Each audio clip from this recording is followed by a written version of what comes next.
He has purified his desire. The pressure of pleasing men is no longer there. It was pruned out by teaching only 5 people for 2 years. His pride was stung till he died. Are we learning? Who you become is more important to God than what you receive. I will say it again. In the dealing of men with God, who you become, that's why God uses every opportunity to partner with your expectation for your transformation. In God's mind, obtaining things is a lesser concern, because he knows that if that transformation happens to you, the thing you even are looking for, sometimes it can be because of your former version. By the time you are transformed, you will find out that what you were really praying for was unnecessary, because your growth will now make it unnecessary. You will soon find out that it was jealousy that created that prayer point, not a necessity for your destiny.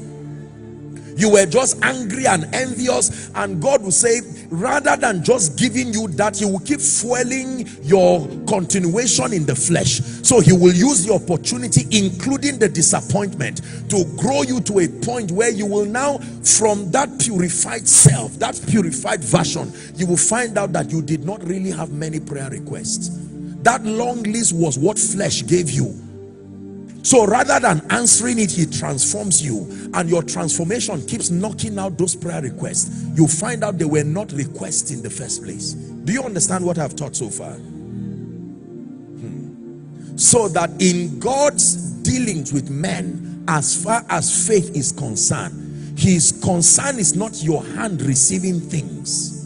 Because I can tell you, when God begins to walk with men, usually, because of the flesh and the nature of sin and its lusts that are enshrined in our hearts, most of our desires are not with respect to him or his program. They are usually fueled from a standpoint of lust. And that does not mean we are bad. It just means that we are still frail in ourselves. So when God begins to walk with a man, his interest is not giving things. His interest is changing that man. Listen, this is very important, because 2 believers or 2 persons, young people for instance, can start out their lives, and after 2 years, one may not seem to have made the kind of progress that he desired. Are we together?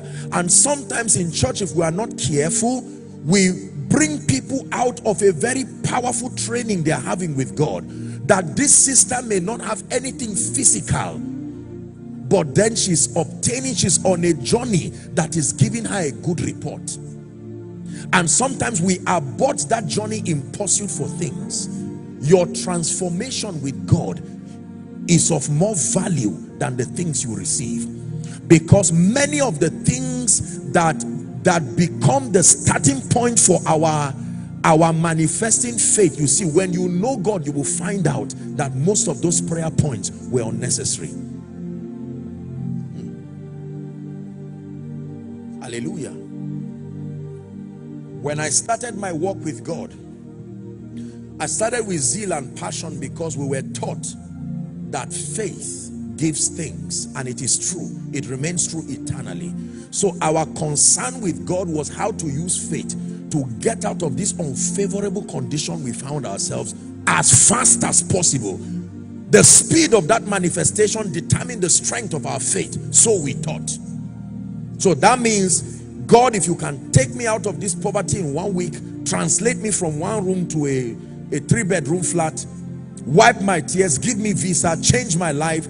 These things are wonderful. You see, I mentioned visa and someone smiled. Are we together? Visa.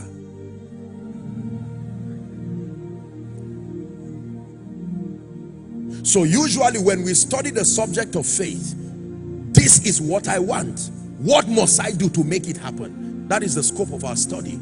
You see, it doesn't matter what motivated the desire. We just believe that faith is a magical instrument used to fulfill every desire. It doesn't matter how it came.